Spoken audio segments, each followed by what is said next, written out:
It is the most dangerous escalation in the South China Sea so far. What you just saw happened on Monday.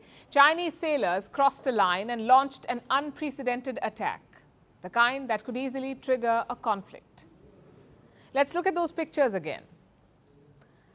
That's a Philippine Navy vessel at the center, surrounded by the Chinese Coast Guard. You can see a Chinese soldier in an orange life jacket. He's threatening the Philippine Navy officer with an axe. There is another Chinese soldier behind him, and he seems to be wielding a sword.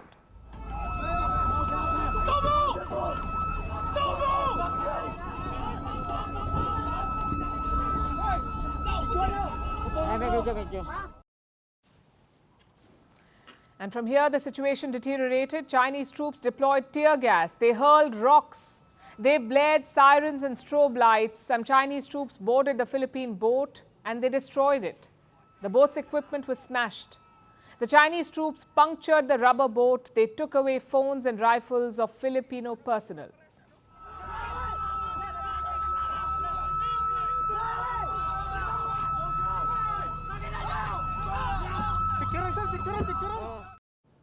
It was excessive and brutal. 8 Philippine officers were injured. One of them suffered serious injuries. He lost his right thumb. The confrontation happened in this region, near the second Thomas Shoal. This is part of the disputed South China Sea. Beijing stakes a claim to the second Thomas Shoal, but Manila currently controls it. In recent years, Beijing has challenged Manila's claims. The Chinese have sent a large number of Coast Guard ships. They've engaged in a number of provocative actions, all of it near the second Thomas Shoal. They've rammed into Manila's ships. They've fired water cannons at them. The Chinese have tried to establish a blockade around this shipwreck, the Sierra Madre. This is a World War II era ship. It was deliberately marooned by the Philippines in the 1990s, mainly to assert its claims on the second Thomas Shoal. The Philippines has stationed Marines on it, on the shipwreck. They have Marines, and these Marines need supplies. So every now and then, Manila sends a boat or a ship with supplies for the soldiers. China has actively tried to block these missions, these supply missions. And Monday's events are a sign. The Chinese are resorting to more aggressive tactics. The same strategy that they've used with India on the Himalayan border. More aggression, more provocation. Since 2020, Indian and Chinese troops have clashed on more than one occasion in Ladakh. This is along the line of actual control, or LAC. And here too, the Chinese use sticks and rods to attack. Now they're doing the same with the Philippines and justifying it to boot. The Philippines, in defiance of China's warnings, insisted on trespassing on Rinai Reef in China's Nansha Islands. This is the direct cause of the incident. The Chinese Coast Guard at the scene has taken professional law enforcement measures with restraint, which aimed at stopping the illegal supply mission by the Philippine vessels, and no direct measures were taken against the Philippine personnel. They say they acted with restraint. If using knives and axes is restraint, what is excess? Where is the restraint in boarding naval ships without permission and then wrecking and looting them? The Philippines says only pirates do this. And we couldn't agree more. This is an act of aggression by China, and they don't seem to be interested in de-escalating tensions. Over the weekend, there was a fresh provocation. China introduced a new law. It gives the Chinese Coast Guard sweeping powers. It allows them to seize foreign ships and detain their crews. They can be kept in Chinese custody for up to 60 days, and that too without a trial.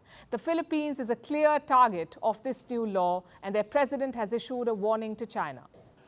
If by a willful act on a Filipino, not only serviceman, but even a Filipino citizen, if a Filipino citizen is killed by a willful act, that is, I think, very, very close to what we define as an act of war, and therefore we will respond accordingly. If the Chinese Coast Guard arrests any Filipino, it will be like an act of war. That's how President Marcos Jr. sees it. And he has support from Washington. The US has condemned the Chinese attack.